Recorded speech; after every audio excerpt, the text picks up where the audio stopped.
Do you really think you have a chance against us, Mr. Cowboy? Yippee-ki-yay, motherfucker.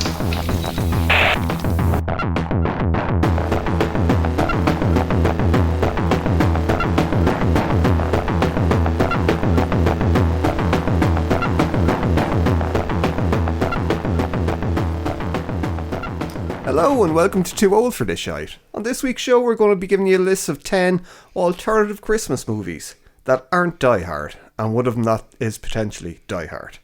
So I suppose we just get into it straight away because we don't really need to give it any other description than that, and I hate a preamble. So tell me, Laura, we'll start off right. You'll do 5 and I'll do 5, so we'll alternate. So what's your one? These are obviously in no kind of particular order. So, well, except for they are for me. So my number one is Die Hard. All right, yes. So Laura's going to give 6 movies. Yes, because and all 6 of them will be Die Hard. Yeah, even though I kept saying to her, look, it's about movies that aren't Die Hard, and she was, no, I'm going to give Die Hard. Is the Christmas film for me. No, you're not getting it. And yes. She's like, no, it has to be Die Hard. Yes. But yeah, look, so we all know. Yeah, we don't possibly need to talk about it all that much. Everyone knows what Die Hard is, and everyone knows, yippee-ki-yay, motherfucker. But what is this yippee-ki-yay, mother? Imagine if I only ever saw the censored for TV one. Or it was like, yippee-ki-yay, chemo sabi. Yeah, jughead. Yes. But yes, for anyone who possibly has managed to miss out for the last almost 30 years, in 1988, Nakatomi Plaza, when it all went down. When it all went down. It all went down, yeah. When Bruce Willis went to see his... John McClane, I should say, went to see his estranged wife, Holly, at the Nakatomi Plaza to see if he could rekindle... Estranged or... Like, they weren't separated at that stage. They weren't officially separated, but she had moved for her job, and he was a New York cop. And he just didn't want to move because he was like, well, if you take me out in New York, what is there left to me? And it's like, we only actually see you in New York for one movie. Yeah, and it's like, could you not just go and be a cop in, like, wherever your wife is going for her job? But no. So she moves with her kids, and in fairness, you kind of see where she's coming from, because she's like a high-powered executive, and she's a much better life, and she's like affords a nanny and everything. And it's like he's like, haha, scoffs at her and her stupid little I don't think you don't need to be telling people the plot of Die Hard at this stage. Like, yes, exactly. Yeah. But yes, it's my number one Christmas film, and has been since it came out, basically. But why is it your Christmas movie? Well, I suppose, you see, it was ingrained in me when I was a kid. I used to babysit for neighbours, and it was back in the early days of Ireland, where they only had 2 channels on the local telly, and they both went off at 11 o'clock at night, and you had nothing else to watch and nothing else to do, and the family had one film recorded on their VHS, which happened to be Die Hard.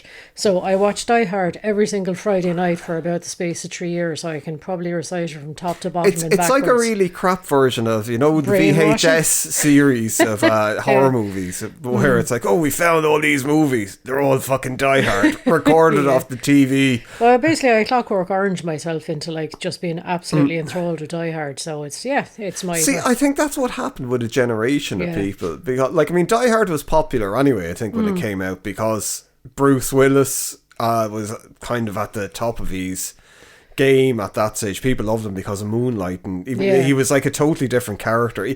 Bruce Willis became a different leading man, hero. Yeah, over time. Like, that's our... Because he used to sing, he was like the average Joe. He was nearly like a Vince Vaughn. Yeah, I suppose, yeah. Wasn't he? Or nearly like a Sam Malone kind of a thing, but he was bald as fuck in Moonlighting. And then even in Die Hard, then all of a sudden he started growing hair, and then he had like a shaved head for Pulp Fiction. But he was never... I don't know what happened to him as an actor, because he was really good. And then all of a sudden he just... I don't know if he just gave up or he kind of got into whatever character. But I think Die Hard is one of his best films. Oh, yeah, without absolutely. a shadow of a doubt. Tip top, yeah, that was it. And it was just, it was kind of like, it was actually hilariously a buddy cop film, even though they never actually met up, himself and his buddy cop down on the ground that he basically got talking to as well, you know, over the radio. But it was just, it's your perfect film, your perfect Christmas film. You've got the European bad guys who are just after the money, and you got all with their fantastic hair. Absolutely, they all have fantastic hair, and it's like, it's where you first see Alan Rickman really sort of like, you know, chewing up the scenery, really, I suppose. And then Alan Rickman went on to play in such films as Truly Madly Deeply and a lot of those types of movies where people are like, oh, you have to be a villain. I don't think he ever really did an action movie after that, did he? I suppose Severus Snape, wasn't that him? What? In another Harry Christmas Potter. film. Was he in Harry Potter? Yeah, he was, wasn't he? Yeah. I don't know. I'm an adult. You see, that's I think that's a cut-off point as well. There's a certain generation, and this is another Christmas film we'll be talking to. There's a certain generational cut-off point where, and I suppose we'll stop talking about Die Hard now because everyone knows Die Hard. And I'll go for my next Christmas film, and this is when you ask people of a certain vintage, what is their Christmas film? What do they define it by? I would say the Lord of the Rings trilogy. Yeah. Whereas there's a certain cut-off point where it tips over into Harry Potter series. Yeah. And it's this little bit of a generational divide where it was just, we were just slightly I too think that old was for Harry because Potter. there was the 3-year run with Lord of the Rings coming out at Christmas, and it was like, That would be when we were about 20 or thereabouts. I think they suspected that it'd be big, but I don't think they expected it to be as big as it actually was for like mainstream public to kind of like really jump on it. Yeah. So then like it became like Christmas became an event in the cinema again, which it wasn't for a very long time. Yeah. Like, I mean, Lord of the... I was thrilled because my birthday's around Christmas, and like each year it fell on or around my birthday, the release date, so I was like, fucking score, I get to go and see like Lord of the Rings on my birthday. Woo! Yeah, Yes. sorry. I was very happy about that. But it was like it is for that reason. I think you could say that Lord of the Rings is a Christmas movie, an alternative Christmas movie, because although it's not like full, it's not set at Christmas. There's a lot of Christian fucking stuff in Lord of the Rings. There's a whole stuff about mercy. There's a lot of feasting and all the rest that you do in the winter. Yeah. There's a lot of like snowy scenes, and there's a lot of feasting at castles. There's a lot that bit when Frodo got crucified and. Oh yes, he rose again after 3 days. And doubting Bilbo. Yes, stuck, all of that. He's cocking these holes. What? Yeah. What? No. Yeah. That's in the book. If you haven't, you have to read the book. I have read the book, and yes, I don't recall that. But I'd agree with you. I think Lord of the Rings is a great Christmas. So the three of them. And like we weren't fans of The Hobbit when it came out, but I think we need to really go back and see, because I think you have to kind of correct your expectations. Because it's nearly after we made. It was made at a totally different time, different technology. Peter Jackson is a different director at that stage. With it, he's a Hollywood director by the time he gets around to making The Hobbit, where he wasn't really a Hollywood director. I think he was coming off the backs of like Brain Dead and I can never think of the one with the lawnmower in it. It's you're mad, I ate my dog. No, it's Live Undead, I think it's called in some places, but like this is the thing, we're coming up on it's Beautiful Creatures, wasn't it, or something like that? Was the one that got nominated for Oscars, where he was doing his serious kind of stuff. But like, I mean, Lord of the Rings, the first one came out in 2001, which it'll date us thereabouts. How was I only? I would have been older then than in my 20. I never mind. I can't do maths. But basically, we're coming up. It'll be the 25th anniversary of it coming up soon. Yeah, it's going to be in the cinemas again. Yeah, and now, unfortunately, the cinemas are fucking toxic playgrounds now for assholes. So. Yeah, so I won't go and see it. Well, I might. I'll just leave it at home and I'll go and see it myself. But it has become a Christmas tradition for us ever since the third one was released, and obviously the director's cut as well, to set aside one day over the Christmas holidays where we do a Lord of the Rings extended director's cut. Yeah, you have to look at the extended marathon ones, all day long. So it's literally, we get up, we do nothing else, only we prepare our stock of food, we prepare our drinks for the day, and we pull the curtains or the blinds or whatever, and we sit down on the sofa and we prepare our arses to be fucking broken from sitting down all day and just watch Lord of the Rings trilogy. But just on a note that we're saying about with Harry Potter, I remember at the start we were saying Harry Potter filled the void of Lord of the Rings for the Christmas movie thing, and then I think they were like, well, we can make fucking There wasn't actually 7 films. Was there 8 films? Because then I they know, split there's a some load into of 2. them. I don't know Yeah. much about But Harry Potter. that's what I think is probably the cut-off between sort of Gen X, Zennial and Millennials. Yeah. I think is like, are you Lord of the Rings or are you Harry Potter Yeah. for your Christmas film? And if you're Harry Potter, you're in the Millennial kind of group. Or, Now, my attitude, I was never really a fan of Harry Potter anyway. We looked at the first one. And because people were like, oh, it's like Lord of the Rings because of the spiders. Or was that maybe in the second? I don't know. But they were going on about spiders. And it's like, that doesn't mean it's like Lord of the Rings. And it's, I don't know, like Harry Potter was a phenomenon. Yeah. But it like, I'm just sure that there's didn't obviously grip us. something there. Like, Yeah. but for me, it was just like, no, this is fucking stupid shit. It like, just, I don't know, it just kind of brought me back to, and it might be doing it a huge disservice, but like the first film, it just brought me straight back to the likes of Enid Blyton and like Mallory Towers and Famous Five. it's and very that kind English. And Yeah. like, there would have been a lot of hatred and anger towards England from Ireland. of vibe. What? Running for maybe around 500 years or longer. Well. Not necessarily from us, though. We ended up living in England for Oh, quite yeah, some yeah. time. I don't mind you know? the English. I like the English. I quite And like that's the English. it. Like, I mean, I would have loved Enid Blyton books and I would have loved Mallory Towers, but there it was is- just, I was of an age where I was kind of I like, I'd don't know. set childish It's things that fucking aside. stupid Paddington Bear fucking wank. Well, that Remember, kind of like stuff when the I know I Queen was wouldn't. fucking dying and they had like Paddington Bear. Well, they're kind of leaving like a- jars of marmalade yeah, or something because they out had for some Yeah. BBC thing where it was like Paddington Bear with the Queen. It was like, fuck off. Imagine like Putin or someone doing that. Oh, look, there is Putin with fucking a Care Bear. Donkey Kong. I could see that, actually. That actually seems like out of all Yeah, the... just tried to soften him up. And it's like, oh, Throwing there he is with barrels at him. Waluigi. Yeah, they seem like... It's they like, how vibe. could he be evil? Yeah. And it's like, Wow, wow, Luigi. Waluigi isn't the good guy, you know. Does that mean that Putin is Wario? Wow, Luigi. Could be. But yeah, like, Lord of the Rings, I definitely agree with you. I think kind of thrown in there on the similar kind of thing, say a double number 10, it would be Star Wars as well, because I think Star Wars when we were younger, Oh my God, it was a big it was thing at every Christmas. Yeah. Like, I mean, Star Wars, because it didn't come out on, people might, well, if you're old enough, you'd remember it. It didn't come out on VHS for donkey's fucking years. So the only time you got to see it, because it wasn't like it came out in the cinema and that was it was gone. It was what, 1977. Yeah, so it used to pop into the cinema, I think, around Easter as well, and maybe during the summer. So it was a bit sporadic where it could But it wasn't go, like nowadays where you kind of go, oh, fancy watching Star Wars, stick it on there, will you? Or Yeah, stream yeah, it you off couldn't, Netflix like, I mean, or whatever. you'd record You off had the to TV wait because a and lot wait of times and at wait. Christmas, some TV channel they'd show one of them. At least they'd never Yeah. showed all three of them. Like, Yeah. Jesus Christ, no, that'd never happen. But that's if you're lucky enough to own a VHS recorder. Like, I didn't Yeah. have, our family didn't have one until I think I was like 12 or something like that. So like for the whole way through school, if I wanted to watch Star Wars, it's like, guess I better wait till Christmas and they show it on telly. Yeah. And then it was like, if it happened that it was on telly and your fucking aunt or someone came to visit and your family were chatting, you only had one telly and your family were sitting in the sitting room and you as a child were like, please shut up, I want to listen to Star Wars. And your family are just like, oh, shut up, child, we're having adult talk. And you're just like crying because there's the one time you're ever going to see But I it. think like. when it got around to the prequels, weren't the prequels released around Christmas as well? Yeah, they were. They would have Yeah. been a big Christmas thing as well, yeah. Yeah, so, you know, like, that's why I throw those in, because like they're, to me, they're similar things. They're like, I mean, you have your space opera and you have your high fantasy Yes.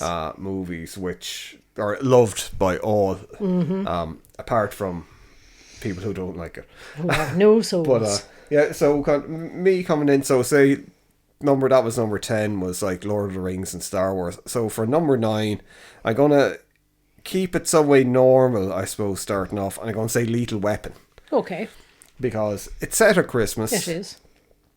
and that's the only reason. And Gary Busey is in it, and I think Gary Busey would make a fine Santa Claus in any Good. movie. Absolutely, Yeah. yes.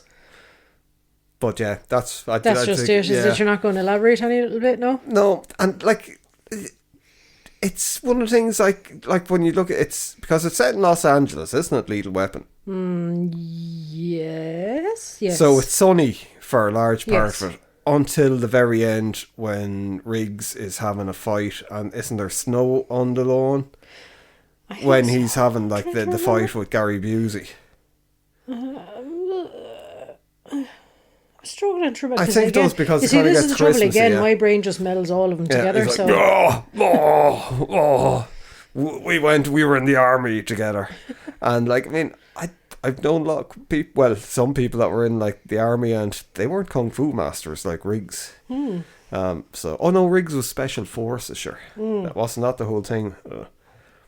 Was he? Yeah, I think so. Was Vietnam? You don't want to get this right now. You're the one talking I'm about not a lethal fucking weapon. lethal weapon expert. I'm just giving should people be. suggestions for movies that they can watch at Christmas to take away from the gnawing fucking thoughts that their life is fucking miserable, and when they can't afford presents for their kids or are starving there, and they're like, let's look at the Muppets. No, you're fuck gone that. into like Ebenezer Scrooge type territory here, actually, aren't you? Yeah. We're back, we're bad, you're black, I'm mad. But I think Lethal Weapon, yes, there's the whole thing of forgiveness by ripping someone's throat out. Yes, and exactly. Kind of like and being inviting friends someone with people, into your family to perv on your teenage daughter. Yeah. And then That being whole okay tradition. with them talking about it in the workplace the Yes. whole time and mocking you constantly, even though you're kind of like going out of your way to be nice towards this actively psychotic man with suicidal ideation. Yes. Yeah. Who is sidling up to your very, very impressionable teenage daughter. But Lethal Weapon is a classic. I do think it's kind of Absolutely. a Christmas. RT used to play it at Christmas a lot. Yeah, all the time. RT is like the national provider, the Radio TV provider, television, which yes. is fucking useless.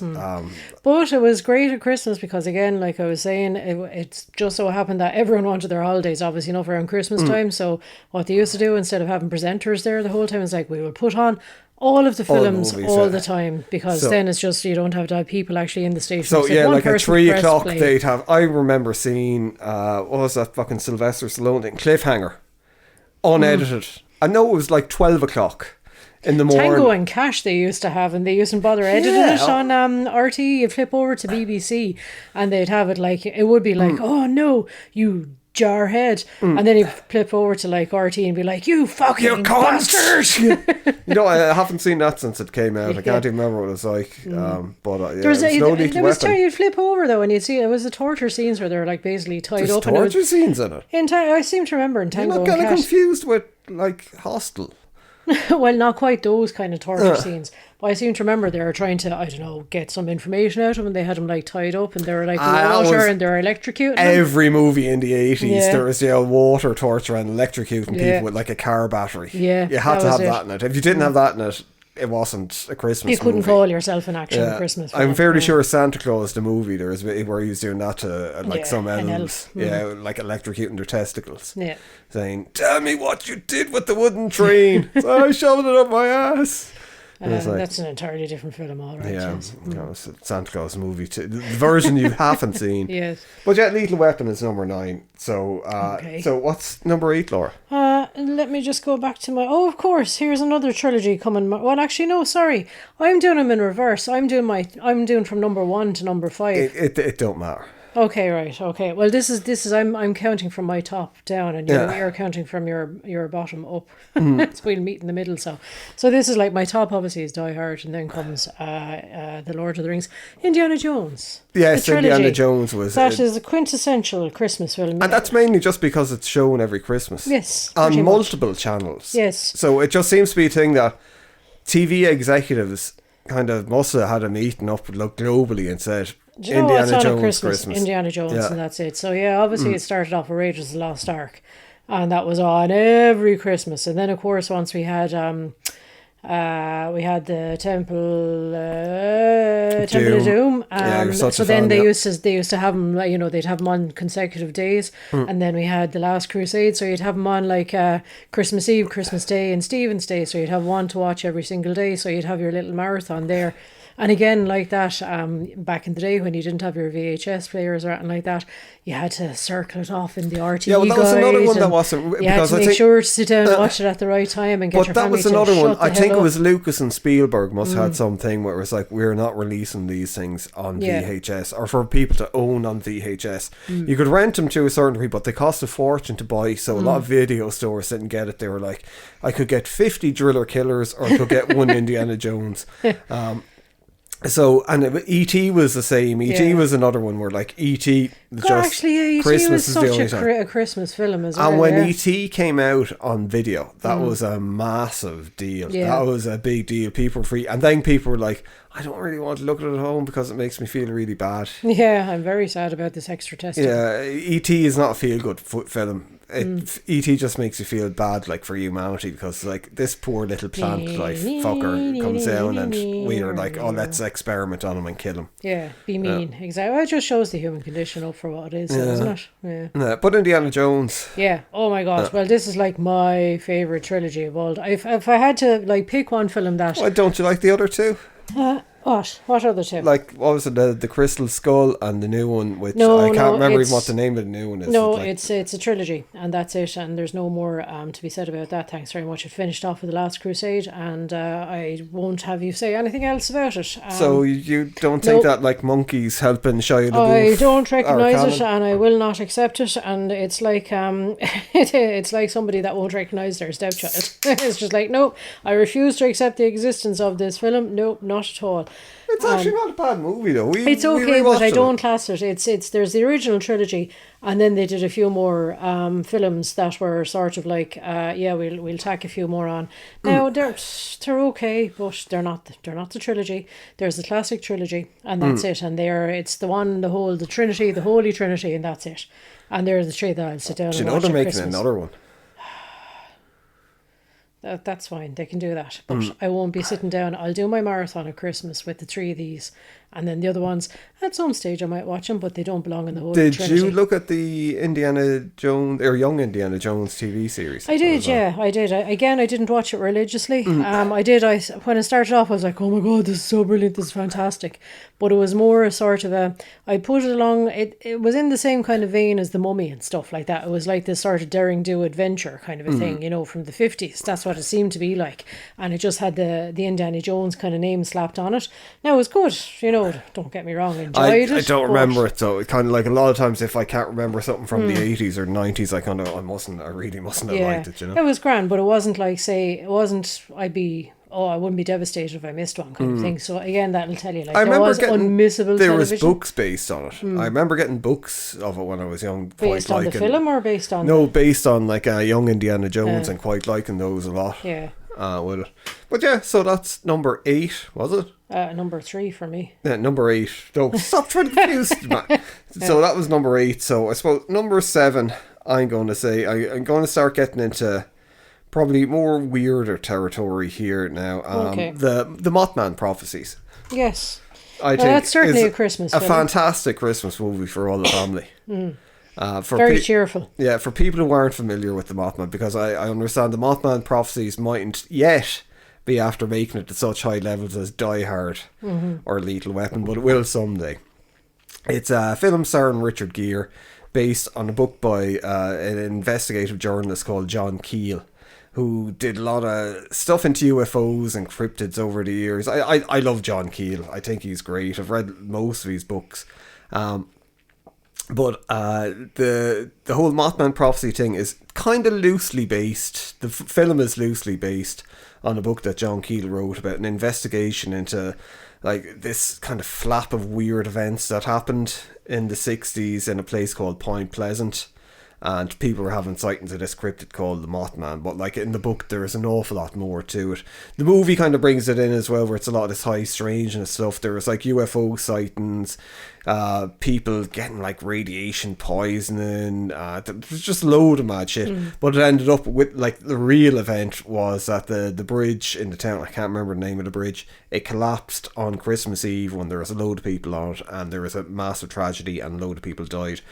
So in the film, the way that they try and position it, they don't do this in the book, was that like the Mothman is seen as this a prophet of doom, that when people see him, or almost trying to warn or something. So they like try that, and say, that there was like different periods in history where he was seen, he'd kind show of where up there was ahead of a tragedies natural and disaster stuff. or something, So kind of like so that's the Christmas tie-in with it, that it kind of leads up towards I Christmas. suppose as well the fact that it happened over, it was literally Christmas Eve, like Richard Gere was in this as well, and he keeps getting these like visions of like it's this dark, cold, horrible cold water with all these like Christmas presents floating in it, and he can't figure out what it is, and it's because it happens on Christmas Eve when half the town is trying to cross back over the bridge, and all the cars plummet into the water, and all the Christmas presents then are falling out. There's I think Ingrid Cold, I think, is in this, isn't he? Hindered. Yeah, whereas they don't really get into... It's like, there's just a lot of, like, interdimensional... If you read John Keel's stuff, he comes to this conclusion that there's things called ultra-terrestrials, not extraterrestrials.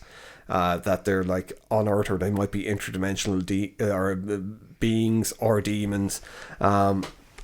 And Indrid Cold is one of these, apparently. There was a guy, Woody... I can't remember his name, but he wrote books about saying that he was in contact with Indrid Cold, and, like, throughout his life, and then his daughter started writing about it.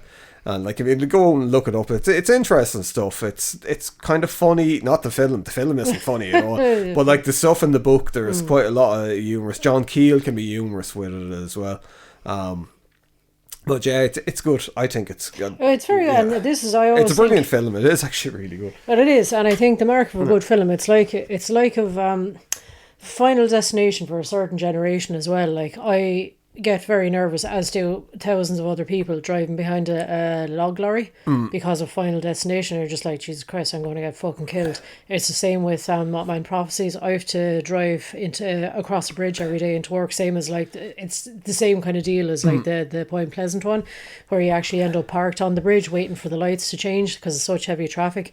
And I fucking hate it. It's like, I will do all in my power to try and stop at one side of the bridge or delay going over to it, but you can't because the flow of traffic, you end up having to park on the bridge. Well, and every morning I'm sitting on the bridge and I can feel it vibrating, and I'm just like, oh God, I'm going to end up in the water. This is the thing that makes the whole film so scary, is because there's that truth vibe to it, as well, where it's like, this is like based on a true story, where you kind of go, fucking some of this, you don't know. It kind of does. Like, I mean, it is the whole thing. Like, I mean, an awful lot of America's infrastructures, like, they built the bridges, they didn't maintain them, they didn't keep it up for the wealth of fucking, sort of traffic and all the rest. It's all, there still is disasters waiting to happen with all the bridges over there, and there is a bit of that in the film as well. It's like with Point Pleasant as a town itself. It's like one of these, I think, liminal spaces is after starting to come into, like, where people talk about the back rooms and stuff now.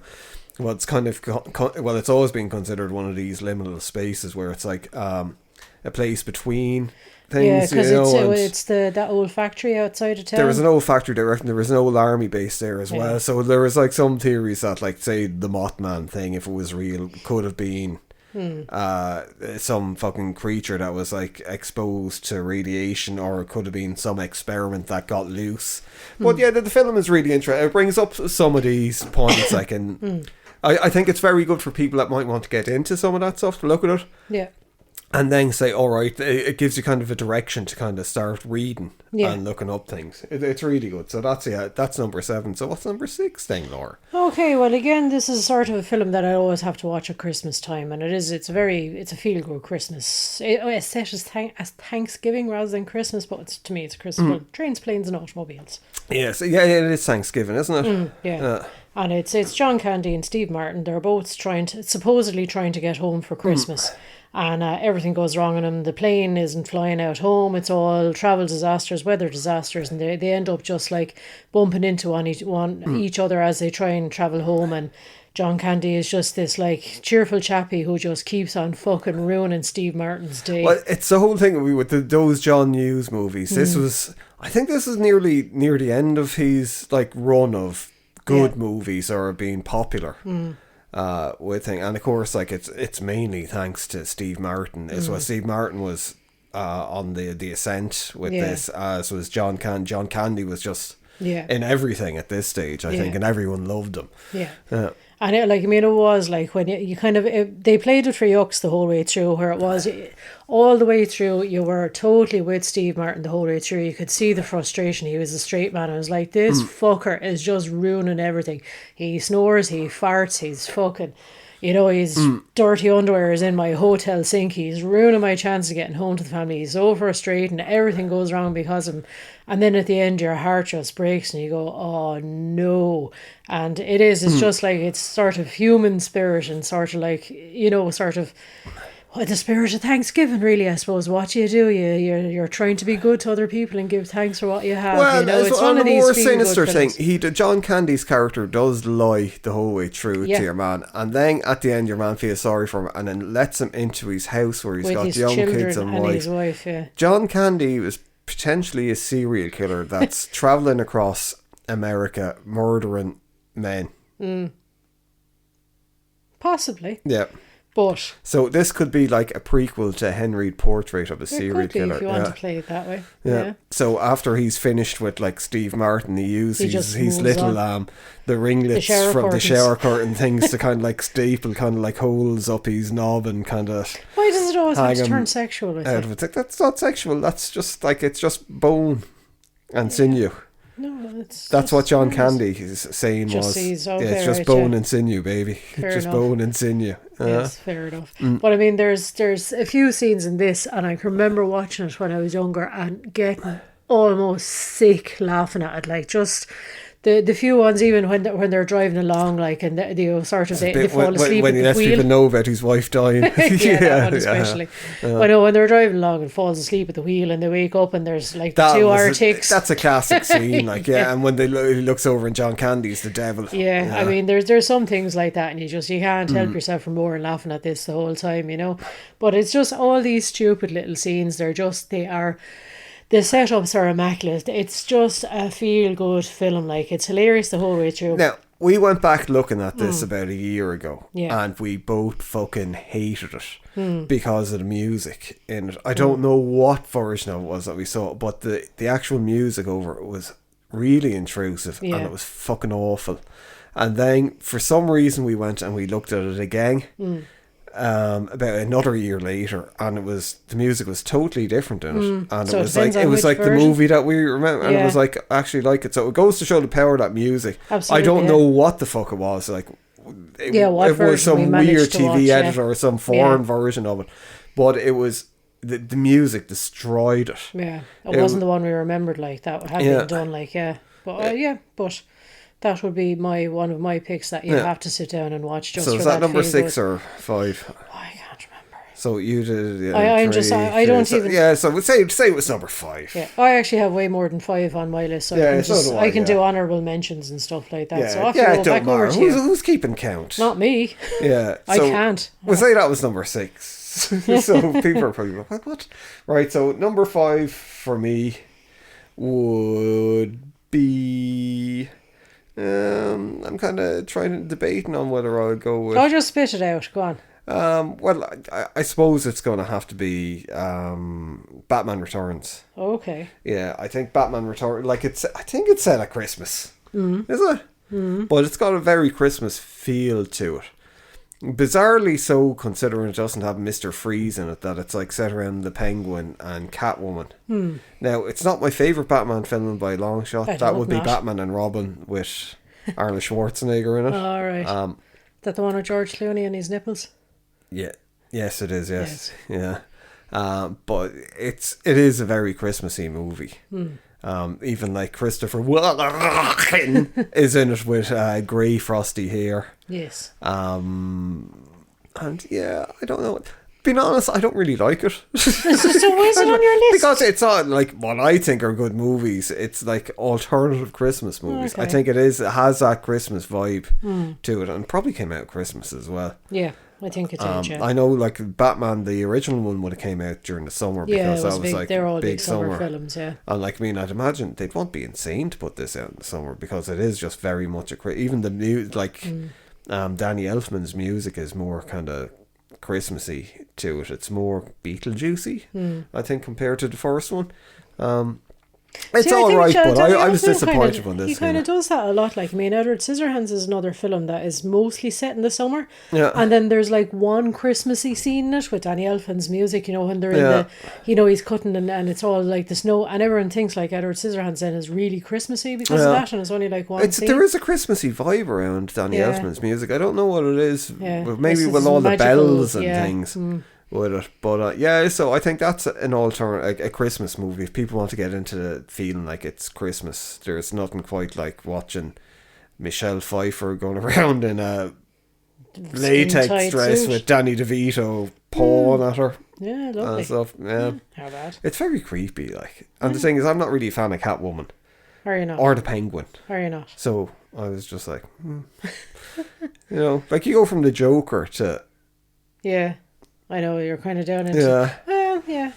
and Max Shrek, was it? That like it was fucking Max von Trick. Christopher Walken's character, where it's like, oh yes, nothing follows up the Joker quite like a businessman. But that's the thing. Most of Batman's villains are like businessmen. Well, they're criminals, Laura. They might consider themselves businessmen Yes. because they're drug dealers and Yes. criminals, but yeah, they're not. There's a fine line between the two, I think. Yeah. Yeah. In fairness. But yeah. So that's number 5. So what would be number 4 then?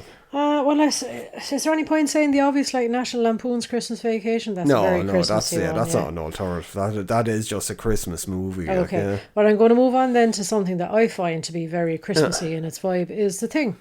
Yeah. Because it's lovely and snowy. And it's Yeah. a lovely vibe. It's a real family atmosphere. Well, the thing could be like Santa Claus. He's coming around Yeah, punishing giving those these who's gifts. naughty or nice. Yeah, he's giving you the gift of just turning Transmogrification. into there you go.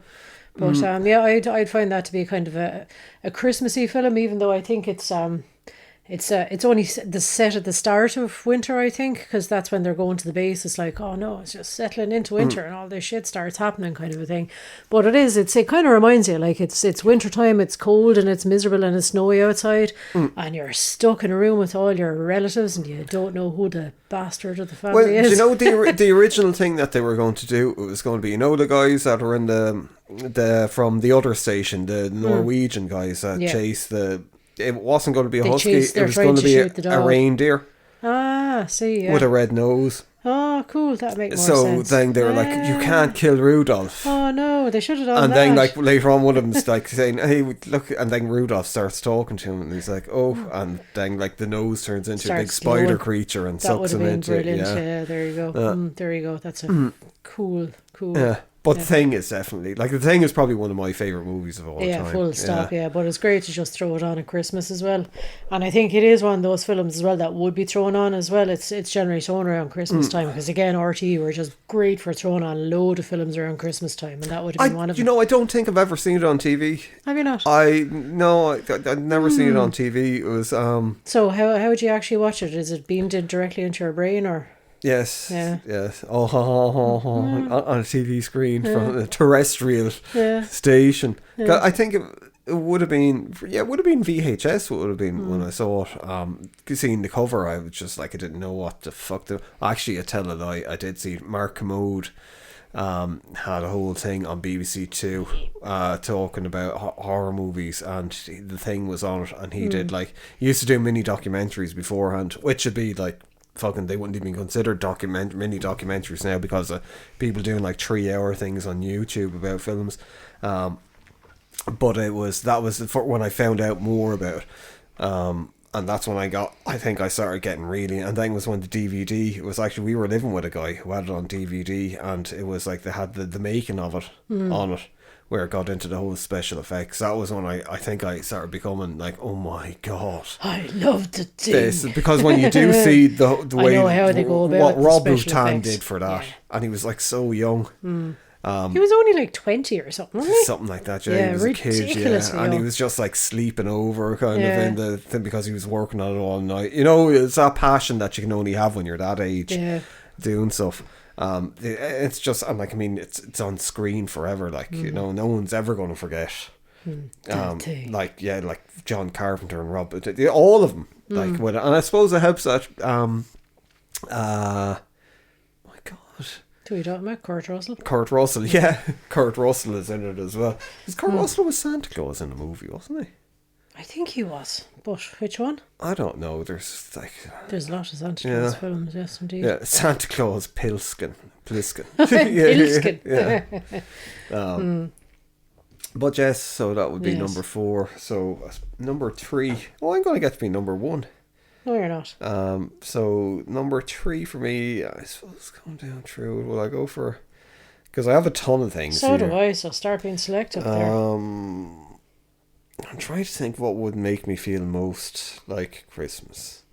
Well, I suppose it's going to be Gremlins. Yeah. Which Would you I not know. hold that off for number 1 then? No, I suppose it might be a little bit obvious Yeah. because like Gremlins is Is a an Christmas, actual but it's Christmas film. a lot of people at the time it was like a horror movie, but it was really weird. Like there's going to be a new Gremlins coming out, and I think there's a TV series, a cartoon of Gremlins out, that they were kind of like prepping the way, you know, to see if there was still a love for it.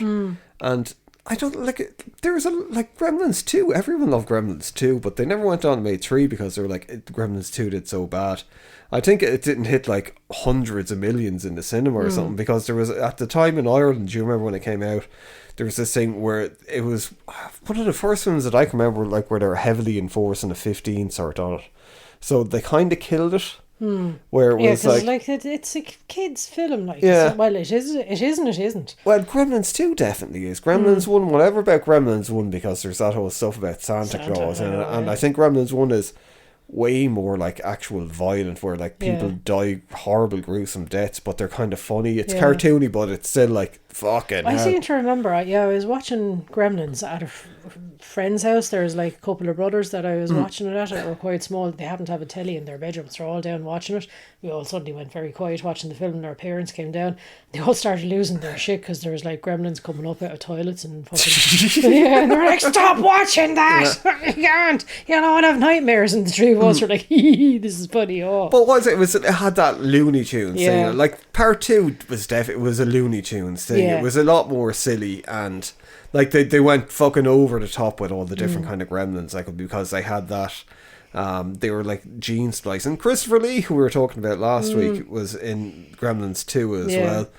But like the smart gremlin was just brilliant. That whole thing, civilized. Yeah, civilized. Yes, I know. But that's actually, we're only in a toy store today picking up a few Christmas presents, and we were looking at Care Bears, and I was like, I was amazed Care Bears are back. Gremlins toy, so I watched. Do they even do Gremlins toys anymore? I'd imagine they fucking will be soon enough. Like, I would imagine that we'll have gremlins coming out of our fucking ears. Oh God, that sounds terrible. But like, at the time, it was really hard to get gremlin toys. At the time, I had a Gizmo. I would have loved that. And did he transform? Did you do pops on his No, back? it was the only way. It was just like a soft toy, but I think it was my brother brought it back from Holland when he was over there on a school tour. Oh Jesus! I think, or maybe someone fucking got me a gremlin anyway. And then we had the real thing as well, of course. Yes, living in the house with you. Yeah, although I think that might have been a homeless man that my father had. But yeah, Gremlins is like, it's Christmas. Yes. It's a horrible Personified, Christmas. It's a horrible Christmas for people. It's but, hilarious Christmas, and it's something that kids love. It is that just that, as I said, it's Looney Tunes. It's like, actually, that's another thing that kind of, I suppose, honourable mention to Who Framed Roger Rabbit. It's that kind of vibe. Was Who Framed Roger Rabbit a No, Christmas it's in film? my I think head. it was more summer movie. Yeah, no, in my head it's a Christmas film because it's just a cartoony film that you watch at Christmas, do you know? But I said, just as I said it there now, just popped it into my head. Yeah. But speaking of homeless men, how about Rare Exports? Rare. Oh, I didn't like that movie. Yeah. You know? I can't even really remember it. I'm only naming it just because it is something, if people want to look at something that's really alternative. It's basically, it's... well, you have Krampus and all those things, but they're not good movies. Yeah. They're just like people trying to exploit the whole thing. It's like this whole... Like, there was a whole fad of it there a couple of years ago. It's like what's going on now with the whole shit where... like Steamboat Willie and all that is in the public domain, so they're making all the Bambi movies, the horror movies, which they're terrible movies, but people are watching them just because they're like for the novelty factor. Yeah. With it, and I think that was like there was the Krampus fad was that Rare Exports as well. There was stuff like with elves, and there was a load of different things. There was like horror Christmas movies around, like, oh, Santa Claus is a monster. Well, okay, let's get past that and I'll give my next one. So this is number 2. Okay, number 2, Terrifier 3. I never even thought of it. That's brilliant. That is quite brilliant. Because I was like, I'm going to throw a horror one in there, and it's like, well, there he is. Yeah, Terrifier. Yeah, I think it's a film that all the family should get around after having especially your very young children, your turkey and swine, sitting down and looking at it. It's one of the things I will say about Terrifier movies. I think each one kind of outdoes the last one. Yeah. The first one I don't think is great. You can look at it and you kind of go, there's something here. Yeah, you know they'll go somewhere. Yeah, it is. It's it's the trope of the creepy clown that murders people, but it's like this clown is fucking super outrageously creepy and super psychotic and horrendous and horrific. It's part 2. I think they give him more personality and it's more fucking over the top where there's bits in the way you kind of go, very funny. It's like hilarious violence. Fuck, like. And some of it's hilarious. Yeah, But it's incredibly gruesome. the Like, bit there's with been- the girl in the bed, Yeah. that's just, and she's still alive. Yeah. Like, I mean, I have a strong stomach, and like, I mean, even I was fucking nearly gagging at some point. So I was like, Jesus Christ, Yeah. this is seriously over the top. Like, this is horrendous. And the little, like, when it starts off where he's in the laundromat and he's sitting there in his boxer shorts, and then he's seen the little girl, which is a demon. Yeah. And she just, like, shits out all black stuff on the floor. And he's like, oh. And when he's reading the newspaper and it's like, family of 6 die in car crash. And he's you kind of go, laughing, oh, yeah. You know, it sets up a kind of a dark... But yeah, part 3 is a very good Christmas movie. Yes. If you're into gruesome horror. Yeah. It does have all the great kind of things from 80s horror movies with like a trequel. I think, it's a brilliant movie. And you know, we must look at it actually. We might look at that. No, it's too late now to look at it tonight. We must look at that maybe. Too late tonight. It's like, I won't It's even nearly say 9 what time o'clock, it yeah, is, but- but we're getting old. But we must look at it tomorrow Yes. for Christmas. Yes. Or maybe we try and get your folks to look at it for Christmas. No. Oh yeah, sure. Absolutely They'd have not. to look at the first two to To figure out to the know what's thread. going on. Yes. But like, No. even with him dressed up as Santa Claus, Yeah. it just brings that whole different horror thing to It it. is, And yeah. when he goes into the pub with all the Santas, Yeah. is hilarious, and he's getting on great with him, and then Yeah. Think they're it is like, "Oh, brilliant, what's in your sack?" I was like, I'll show you then. But why do you like the Terrifier? Because it is hilarious. It's this over exaggerated movement. It's like this old school mime horror.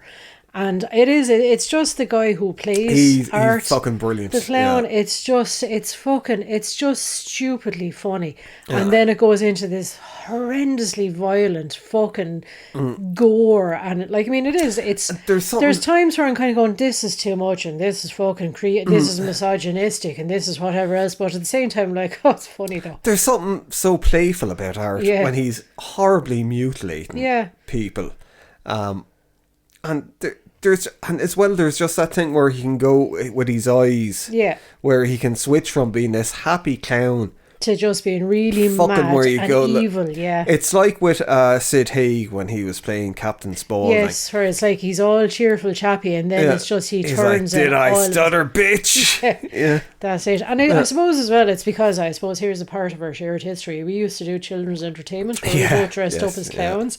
And you can get that kind of thing where you do the Krusty the Clown thing where you're like, you're waving at kids going, hi kids. And like you're hiding like the worst hangover you've ever had in your entire life. It's like kids don't know what's going on behind the Or even being high on LSD.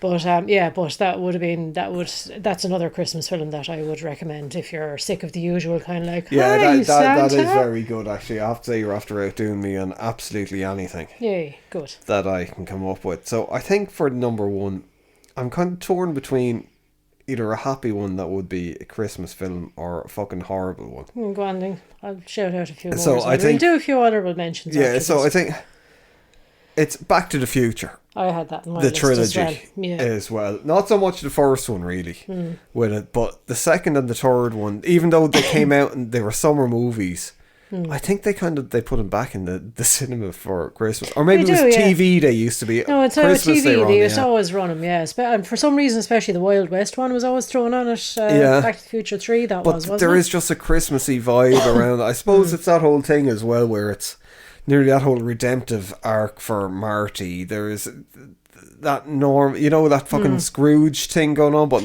that's another one that was on my list. Scrooged. Yeah. Well, of course, Scrooge is like the quintessential story, but Well, all the love Scrooge in your movies. heart, yes. But with like Back to the Future, there is that thing where it's like nearly like where he's like seeing the different versions, all the different possibilities through time of what can happen, and then he gets down Marty Future and Marty Past, and then at the end of the three rest, films, he's confronted with: are you going to be the same person, or are you going to make a difference? Change, and he makes a difference, and he changes the future completely. So I think there is that thing, and as well, like, oh my God, Marty McFly. Yes. Who is Marty McFly? Oh, I'm sorry, my brain is like, I have brain issues, people. You're after knocking it out of my head now as well. Oh my, Michael J. Fox. Jesus Christ. It's just the way you started staring at me. I just got amused by the blank look in your face, and then my brain went blank as well. Yeah, but it was like Michael J. Fox. I think if he was probably born 10 years later, he would have been part of that generation that where, even though he was really liked, someone would have said, let's have him as a serial killer in some film. Let's subvert expectations. But he never did that. He was always likeable, yeah. And it's not just because, like, I mean, Eric Stoltz famously was like cast as Marty McFly, and they nearly shot the whole film, and they were like, Jesus, he's just not. And it's not that Eric Stoltz isn't likeable. Like, Eric Stoltz is a fantastic actor, but he was wrong for the part. And you know that they did kind of go fucking stop, and like, I think they can never remake Back to the Future or do anything Back to the Future. It's Michael J. Fox. I've no doubt they're going to do sequels at some stage when Michael J. Fox is dead and all the team involved in it are dead, because they've all said, as long as we're alive, there is never going to be Back to the Future. But I would imagine that when they're gone, someone is going to go, let's reboot it. And it'll be Marty McFly's fucking kid. Yeah. Or something. You know, there'll be something. Doc Brown's grandson or something, yeah. There'll be something like that, and it'll be just like, you never know, it might be great. You just don't know. Yeah, but there are some characters that it's just they are that person, and you won't have another Doc Brown, you won't have another Marty McFly. No. They are who they are. Yeah, Michael J. Fox. They're like Popeye. I am who I am. Yeah, Michael J. Fox is the 80s personified, like the good of the 80s. Yes, and there has never been a bad thing came out about Michael J. Fox as well. Yeah. So far, like, I mean, you're not. Oh, no, like, Christ, I hope he doesn't pop up in the episode list. But you know, there's not. It's just like that purity that where it's like he seems like a good guy in the films and TV shows and everything he does. Yeah. And someone who is very likable, and you kind of think, I think he's like that in real life as well. You know, where it gives you that bit of hope. Yeah. For things. I know that might sound a bit parasocial, but yes. No, that is. But for me, I think probably Back to the Future is number one. Well, it's probably a close number one with, I'm going to say, Ghostbusters 2. Yeah. Because even though Ghostbusters 2 was hated for a long time, Ghostbusters 2 is that Christmas let's come together family spirit, movie. I know it's very different from the original Ghostbusters, but I think that's what they were going for. Yeah. With it, I really liked it. I liked it when it came out. I couldn't understand why people didn't like it. I had the soundtrack to it on fucking vinyl. It was all in New York working together. Yeah, it did. It had that whole thing, and just even the song at the end of it. There was, it was just like Vigo the Carpathian was no Zool, guaranteed he was shit. Like, but it wasn't about the villain. It was about the people. Ghostbusters. Exactly. Yeah. It was about the people of New York. So, like, I mean, I really liked it. I've always liked it. I thought it was a kids' movie. It was a family movie. It is, and it's still an adults like me and we'll sit down and watch it quite happily. Yeah, easily watch it. Yeah, like, I mean, they're different movies, but I don't think I really like the remakes as well. Actually, the Frozen one, the last one that they did was brilliant. Yeah, it was fucking really, really, really good, and people just don't seem to talk about it as much. I think that's been the curse of the Ghostbusters with all the movies. The first one, people went mental for it. Then all the other movies that came afterwards, even though it's a massive franchise, it's still kind of fringe. Yeah. With it. But sorry, what would be your number ones? Well, you're kind of after hitting the number ones there. Scrooge is going to be sort of the other feel-good one as well, because it's sort of the tale. It's the quintessential Christmas tale there, I suppose. The other, I suppose, the honourable mentions, if you want a real sort of a feel-bad film for Christmas, The Girl with the Dragon Tattoo, because it's set at Christmas. And that's that set at Christmas? That's a fucking miserable film. Yeah. That is which one? The David Fincher one or the... Yeah, David Fincher. So if you want to feel like absolute shit, watch that. Yeah, good film, but a very good book. But it came when we looked at it. It was something after we looked at it. I thought it was done. I was like, all the David Fincher stuff was great anyway. Yeah. But and of course, it was just Trent Reznor did the music for it. Soundtrack is brilliant. Yeah, but it just felt like it was like, don't want to look at this. Yes, again. It just makes you feel really bad. It could have been called like Men Who Hate Women. Yeah, that's pretty much. Yeah, it's just it's a very. Yeah, it's not a film you want to watch at Christmas if you want to have like cheer and feel good vibes and all that kind of stuff. It's a difficult film. The books were massive at the time. Yeah, I think I read all of them at the time. All right. Did you? Yeah, I seem to remember. Yeah. But other than that, as I said, Scrooge would be my other big one. Alien, they always have Alien on the television. Aliens. Yes. Yeah. At Christmas, Bad Santa. Yeah. The Shining as well. I had The Shining. That's why I was torn between The Shining and Back to the Future. Back to the Future is definitely more, I think, of a feel-good Christmas film. I think The Shining is like a realistic portrait of like family Christmas, where it's like the father just getting to the point near the end of it and going, I'm going to kill this young fella. Murder him all. If he fucking keeps running around on his fucking street, why did I get him that bike for Christmas? He's fucking driving me mad. Yeah, I know. Yeah, it's I know we made some mistakes when we were younger where we don't have children, and we occasionally got our friends who have children, like what we thought. Yeah, we did it deliberately though, let's be honest. We got them like toys that were like very noisy. There toys. was the one that we got for one friend where it was like, I was saying, get the karaoke kit. Yeah, and I was like, that'd be really cool, they're into High School Musical, and you were just like yeah, and I was like, oh, a genuinely nice present, and then it was only afterwards you're like, it's going to drive that poor parent up the wall. Yeah. And I was like, it does every now and again. I'm like, oh yeah, we'll get a xylophone for the baby, and it's kind of like, that'll drive him fucking bananas. Let's get the drums as well. Let's get a fucking proper Pearl drum kit. God. But yes, I suppose if you want to go off and have a feel-good Christmas, watch all the good ones. Watch Scrooge, watch Back to the Future, watch Planes, Trains and Automobile, watch Lord of the Rings. You were spot on with Terrifier 3 should be number one out of all of them. I'm disgusted I didn't even think of that. See. So yeah, Terrifier 3, watch it. But yeah, look, thank you for listening. If you're listening to this on Christmas Day, I hope you're having a happy Christmas. Yes. Yeah.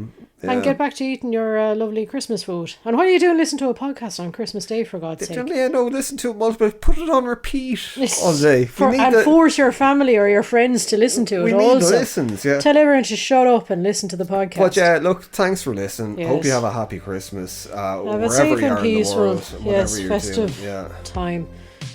We genuinely wish you all the best. Yes. Yeah. So thank you very much for listening, and we will see you next week. Oh.